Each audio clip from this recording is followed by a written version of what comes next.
E aí, pessoal, muito bem-vindos aí à nossa aula de queimaduras. A gente acabou de ver um aulão de trauma e queimaduras faz parte do trauma. Ela é muito bem abordada no manual do ATLS 10ª edição. Então vamos começar pela definição de queimaduras. Nada mais são do que lesões causadas na pele, seja por agentes térmicos, químicos, físicos, radiação, eletricidade de alta voltagem, que vai acometer as diferentes camadas da pele, desde as mais profundas até as mais superficiais. Temos diferentes graus de queimaduras, queimaduras de primeiro, segundo e terceiro grau. As de primeiro grau é aquela famosa queimadura solar, então aquele paciente que foi para a praia, torrou no final de semana e está morrendo de dor.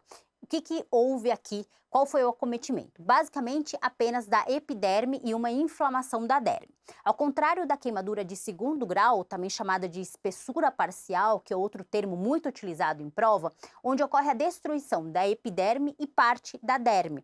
Ela se divide em queimaduras de segundo grau superficial e profunda. E aqui vem o pulo do gato, é algo muito cobrado na prova. Queimadura de segundo grau superficial, elas são úmidas. A queimadura de segundo grau profunda, ela é seca. A superficial ela é dolorosa, rósea e são hipersensíveis. Já a profunda ela é menos dolorosa. Então leva essa ideia para a prova. Quanto mais profunda a queimadura, mais indolor ela vai ser. Avermelhada, e olha, um dado importante da queimadura de segundo grau profunda, eu tenho a presença de bolha. Queimadura de terceiro grau, normalmente associada à queimadura elétrica, é aquele paciente que vai ter pouquíssima dor, ou quase nenhuma dor. Vou ter uma aparência de couro, aparência de cera, como se fosse uma escara. Vou ter a presença de vasos trombosados e um dado muito importante que já foi cobrado em prova e foi cobrado agora na prova da USP São Paulo. Não há mudança de cor, a compressão da queimadura. E aqui a gente tem as diferentes camadas da pele, onde cada um dos graus de queimadura vão atingir. Vamos para um highlight importante do Manual do ATLS 10ª edição, que é o que vocês devem entender. Quanto maior e mais profunda a queimadura, pior é o processo inflamatório desse meu paciente, pior é o extravasamento capilar de líquido, mais hidratação esse paciente vai precisar. Outro dado importante, recebi um paciente vítima de queimadura, o que eu vou fazer? Vou remover, vou afastar esse paciente da fonte da queimadura, vou remover totalmente as suas roupas, se eu tiver algum tecido aderido, vou evitar arrancar esse tecido. Vou evitar a hipotermia, então não é para jogar baldes de água fria com gelo num paciente com superfície corporal queimada superior a 10%. Por quê? Porque eu vou levar esse paciente para hipotermia. E vocês sabem qual que é o sentido da hipotermia num cenário de trauma, é catástrofe, tá certo? Se o paciente foi vítima de queimadura química, seja por pó químico, o que eu tenho que fazer? Vou ter que escovar esse pó antes de fazer uma irrigação aí contínua com soro fisiológico, já que um dos passos no tratamento de queimadura por químicos é a irrigação constante, com soro aquecido. Queimadura interrompida, uma vez que eu finalizei esse processo, eu vou cobrir meu paciente com lençóis secos e limpos, tá bom? Por quê? Porque isso vai me ajudar a controlar a queixa álgica do paciente. Quanto mais eu cobrir, menos dor ele vai sentir. Indicações de intubação orotraqueal em paciente vítima de queimadura, um slide extremamente importante. Lembra que o tubo mínimo é o tubo 7,5. Vou identificar sinais de obstrução o mais precocemente possível, porque esse paciente pode perder a via aérea o mais rápido aí que você possa imaginar. Então, sinais de obstrução como rouquidão, estridor, uso de musculatura respiratória, retração external, extensão da queimadura superior a 40 a 50%, queimaduras faciais extensas dentro da boca, edema de orofaringe, dificuldade de eliminação ali de secreções, disfagia, também são indicações de intubação. Diminuição de nível de consciência e se eu for transferir esse paciente e no meio do caminho do transporte não houver ninguém capacitado para realizar a intubação. Então, um paciente que já tem comprometimento da via aérea vai ser transferido para uma UTQ, mas no caminho não vai ter ninguém, eu tenho que proteger essa via aérea antes dele sair do hospital. Devemos assegurar a ventilação adequada em pacientes que têm alguns diagnósticos, como hipóxia, intoxicação por monóxido de carbono e lesão por inalação de fumaça, ou seja, a lesão direta na via aérea pelo calor. Na hipóxia, normalmente esse paciente sofreu uma lesão inalatória, ele está ventilando de maneira inadequada porque existem queimaduras circunferenciais do tórax que vão restringir o movimento respiratório, ou é um paciente, lembra que queimadura é vítima de trauma, além da queimadura ele pode ter um trauma de tórax, então esse paciente pode também ter um quadro de hipóxia. E aqui o tratamento vai ser oxigênio e associado ou não aí à intubação orotraqueal. Intoxicação por monóxido de carbono é outro cenário. São normalmente pacientes que sofreram queimaduras em ambientes fechados. Eu tenho que fazer a medida aí da carboxihemoglobina. Se eu tiver um valor a menos de 20%, normalmente o paciente não vai referir sintomas, porém, se for uma intoxicação superior a isso, eu posso ter cefaleia, náuseas, confusão mental, torpor, coma, até mesmo a morte. A conduta é oxigênio a alto fluxo. Vamos falar da reanimação ali para esse paciente, o C das queimaduras. Então, lembrando que antigamente se usava a fórmula de Parkland, com 4 ml pela superfície corporal queimada e aí pelo peso em quilos, né? Atualmente, a gente utiliza a fórmula de 2 ml de Ringer lactato por peso vezes a superfície corporal queimada em porcentagem. Por quê? A gente entendeu que o excesso de hidratação também não é benéfico para o nosso paciente. O paciente corre risco de fazer síndrome compartimental, por exemplo. Então, a gente deve medir de maneira adequada essa hidratação, para a gente não trazer uma hipoperfusão e também uma hipervolemia. Combinado? Porque tudo gera lesão de órgão-alvo também. Então, a solução cristalóide isotônica de escolha é o Ringer lactato. A fórmula é 2 ml de Ringer lactato pelo peso em quilos pela superfície corporal queimada e em crianças é 3 ml de Ringer lactato. E o mais importante para a sua prova é qual que é o objetivo da diurese. Isso a gente vai ver nessa tabela tirada do manual do ATLS. Então vamos lá. Se eu tenho queimadura elétrica, vamos começar por baixo. Independente da idade do peso do meu paciente, eu vou fazer a fórmula de 4 ml de Ringer lactato pelo peso em quilos pela superfície corporal queimada. E qual é o meu objetivo de débito urinário? Vai ser 1 a 1,5 ml quilo-hora até a diurese clara. Lembra do risco de queimadura elétrica vir acompanhado de um quadro de rabdomiólise? Exatamente essa questão da urina clara. Então, o objetivo de diurese é 1 a 1,5 e a fórmula que eu vou utilizar é com 4 ml, independente da idade, independente do peso. Se eu tiver uma queimadura por fogo ou água quente, aqui eu vou dividir a minha tabela. Adultos e adolescentes maior ou igual a 14 anos, eu vou fazer a fórmula de 2 ml com Ringer lactato. Débito urinário, objetivo 0,5 ml quilo-hora. Se forem crianças com menos de 14 anos, a fórmula é 3 ml. E se for ali uma criança com menos ou igual a 30 quilos, eu tenho que associar solução glicosada, tá certo? Para a prova, essa tabela é fundamental, porque tudo é tirado dela para as bancas retiram toda a informação do manual do ATLS. Take home message, o que é importante então, só para firmar aí na cabecinha de vocês. Se eu fizer uma subreanimação, eu predisponho o meu paciente a uma hipoperfusão e uma lesão de órgão-alvo.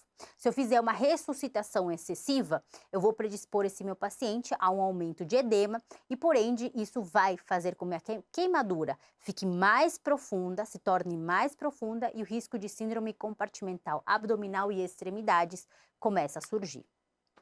Lembrar da regra dos 9 é fundamental para sua prova você decorar isso daqui. Lembrar que tronco anterior é diferente de tórax anterior, então tronco inclui tórax e abdômen, eu estou falando de 18%, região posterior 18%, cada membro superior 9%, 4,5% na frente, 4,5% posterior, cabeça 9%, se eu falo de face e pescoço é 4,5%, posterior 4,5%. Membros inferiores, cada um vale 18, anterior 9, posterior 9. Exames básicos que eu vou pedir para esse meu paciente, lembrar que é um paciente vítima de trauma, hemograma, tipagem sanguínea, provas cruzadas, glicemia, eletrólitos, beta-HCG, gasometria arterial, raio-x de tórax, se esse paciente teve alguma lesão por inalação, se esse paciente foi submetido à intubação orotraqueal. Bom, e esse é um slide também importante. Nosso objetivo é manter a circulação periférica em queimaduras circunferenciais das nossas extremidades. Porque qual que é o risco iminente? O síndrome compartimental. Como se dá a síndrome compartimental? Se dá pelo aumento da pressão dentro do compartimento muscular. Isso vai interferir na perfusão das estruturas, levando a uma possível necrose. Lembrar que a pressão compartimental acima de 30 é um risco iminente para a necrose muscular. Quais são os sinais clínicos clássicos da síndrome compartimental? dor maior que a esperada e desproporcional ao estímulo que o avaliador vai fazer no paciente, dor ao estiramento passivo do músculo afetado, inchaço tenso do compartimento, parestesia ou alteração da sensibilidade no compartimento também atingido. Outro dado importante é quando temos queimaduras circunferenciais e tórax e abdômen. A gente tem que submeter esse paciente aí à chamada escarotomia, que nada mais são do que cortes a nível da pele, ao longo das linhas axilares anteriores, mais uma incisão em cruz na linha clavicular e na junção entre o tórax e o abdômen. Esses cortes nessas regiões vão aliviar o problema e o paciente vai conseguir ali melhorar o seu padrão respiratório. Queimaduras também elétricas podem levar a danos ósseos e a danos musculares. Então, se eu tenho um trauma ósseo, mas lesão por esmagamento, que também seria uma outra causa, a gente pode ter a necessidade de realizar uma fasciotomia, que seria basicamente a liberação aí do compartimento abaixo da aponeurose. Então, lembra que esse procedimento está ligado a pacientes que sofreram queimaduras elétricas ou lesões por esmagamento. Outros dados importantes que o manual do ATLS nos dá é a necessidade de sondagem nasogástrica em pacientes muito nauseados ou pacientes com queimaduras acima de 20% da superfície corporal queimada. O uso de narcóticos, analgésicos e sedativos deve muito bem ser controlado pelo risco de diminuição de nível de consciência. Lembrar que a hipóxia, muitas vezes, ela é mais responsável pela agitação do que a própria dor. Se a gente fizer um analgésico aí muito forte, um sedativo, a gente vai perder aí o nível de consciência do nosso paciente, a gente não vai conseguir manejar esse paciente de maneira adequada. Então, as doses devem ser pequenas e frequentes e serem de acordo com a clínica do meu paciente e ver se realmente isso é necessário. Cuidados com a ferida, coberturas com pano limpo. O manual do ATLS 10ª edição nos orienta a não romper as bolhas ou aplicar agentes antissépticos e não usar água fria em queimaduras acima de 10%. Antibióticos, a princípio, não são indicados em caráter de profilaxia, a menos que haja uma infecção já instaurada, e antitetânica sempre deve ser atualizada. Cuidados com a ferida. Então, a gente deve cobrir a área queimada com pano limpo, lençóis limpos, quentes e secos, para melhorar a queixa álgica também. Não romper as bolhas, não aplicar compressas frias e, se suja, a gente consegue limpar também com soro fisiológico. Vamos falar das queimaduras químicas, né? Elas não são tão comuns, mas são comuns em prova. Lembrar que podem ser queimaduras químicas por ácidos, por álcalis ou derivados do petróleo. Álcalis são mais graves do que as queimaduras por ácidos. Por quê? Porque as queimaduras por álcalis, elas levam um processo de necrose e liquefação literalmente do tecido. A gente deve remover rapidamente esse componente químico. Se for pó, a gente deve escovar antes de fazer a irrigação com soro fisiológico. E lembrar que o grau de gravidade dessa queimadura química está intimamente ligada com a duração do contato, a concentração e a quantidade do agente químico. Lembrar que não existe nenhum tipo de vantagem frente ao contato com agentes neutralizantes, que é outra pegadinha que acaba caindo em prova também. Aqui a gente tem uma imagem tirada do manual do ATLS, onde a gente vê a remoção imediata do produto químico utilizando grande quantidade de água por pelo menos 20 a 30 minutos. Obviamente, depois, se for pó, depois de haver escovado todo o pó aí desse membro. Vamos falar das queimaduras elétricas. As queimaduras elétricas são bastante cobradas em prova e eu vou te ensinar de maneira rápida algumas palavras-chave para você identificá-las e tratá-las. Então, lembrar que é a famosa queimadura em iceberg. O paciente, muitas vezes, chega com a pele íntegra ou com poucos danos externos, né? Porque a gente sabe que os danos realmente estão lá dentro. A gente pode ter acometimento de osso, de nervo, de músculo. O paciente, ele pode desenvolver a liberação de mioglobina e um quadro chamado de rabdomiólise, né? Dada a destruição muscular, existe a liberação da mioglobina, isso é filtrado pelos rins e o paciente pode chegar a iniciar um quadro de insuficiência renal aguda. Por isso que nesses pacientes é tão importante uma hidratação um pouco a mais. Então, entre aspas, uma hiperidratação, até porque a gente não consegue quantificar de maneira clara a superfície corporal queimada nestes pacientes. Lembrar que, dada a passagem da corrente elétrica, esses pacientes podem apresentar arritmias cardíacas e por isso que é tão importante e faz parte do tratamento a monitorização cardíaca constante. Hidratação endovenosa, lembrar do risco de insuficiência renal aguda e da famosa rhabdomiólise. São queimaduras mais graves, elas podem produzir trombose local e lesão nervosa. Graves ferimentos, essa é uma frase enigmática do manual do ATLS que eu já vi cair em prova.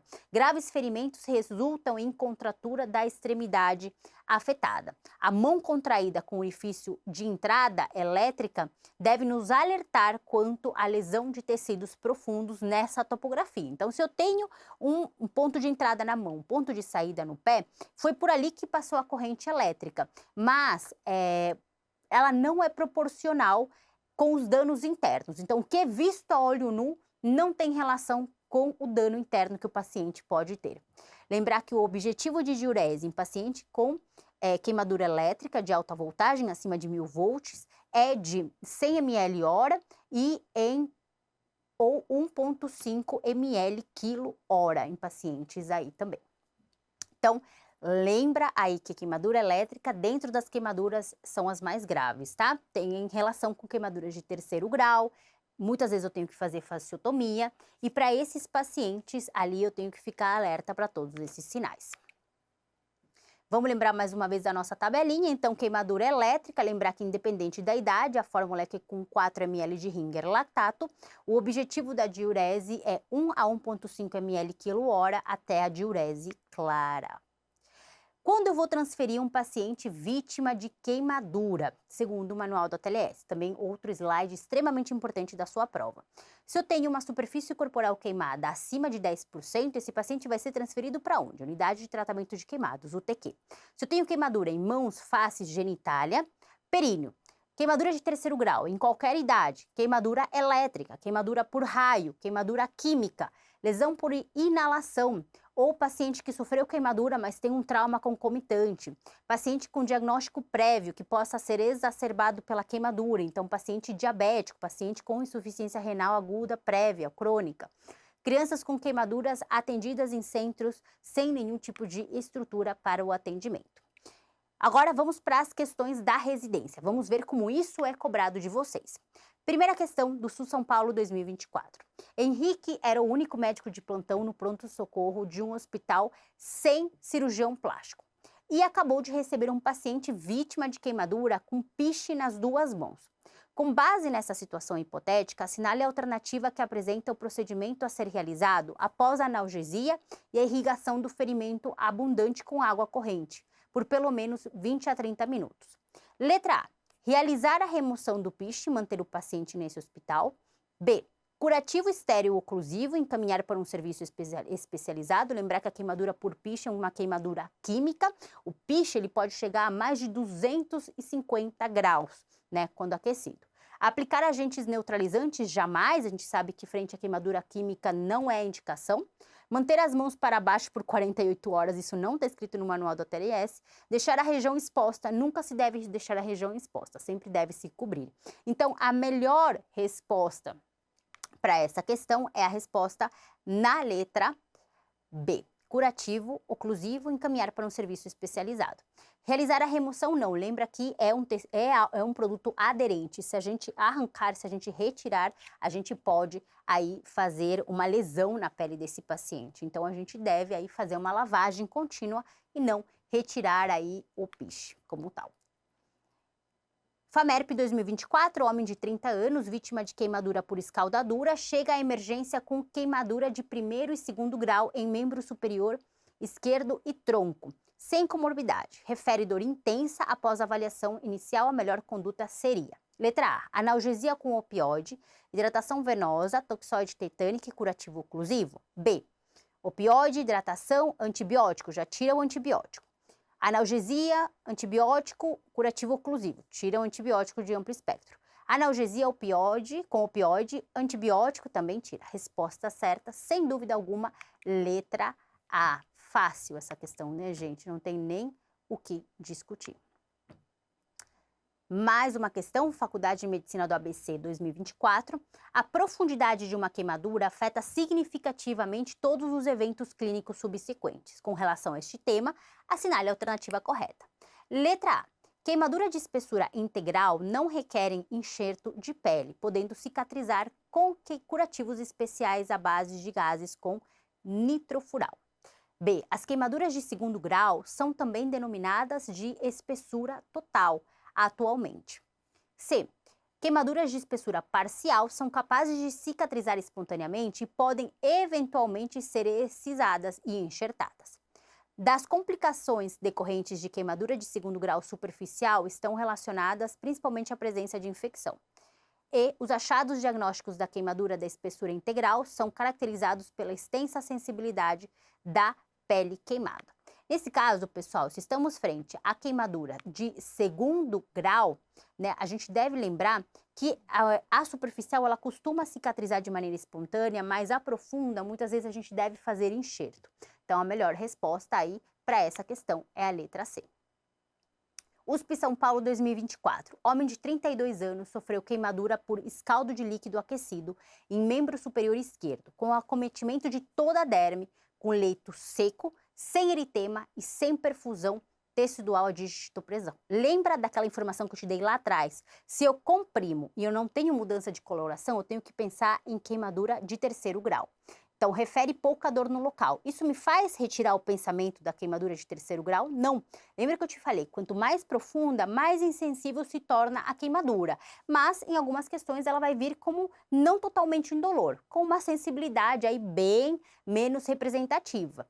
Qual a classificação dessa queimadura por esse dado aí que eu te dei lá atrás? Resposta certa aí, letra D, sem dúvida alguma. Queimadura de terceiro grau. Isso aí, pessoal, essa foi a nossa aula de queimaduras, uma aula bastante direta. Vocês, no seu resumo, vão ter todas as informações necessárias, vamos fazer uma revisão do manual do ATLS 10ª edição e façam bastantes questões aí do MedTask. Revisem os flashcards, qualquer dúvida, a gente está por aqui.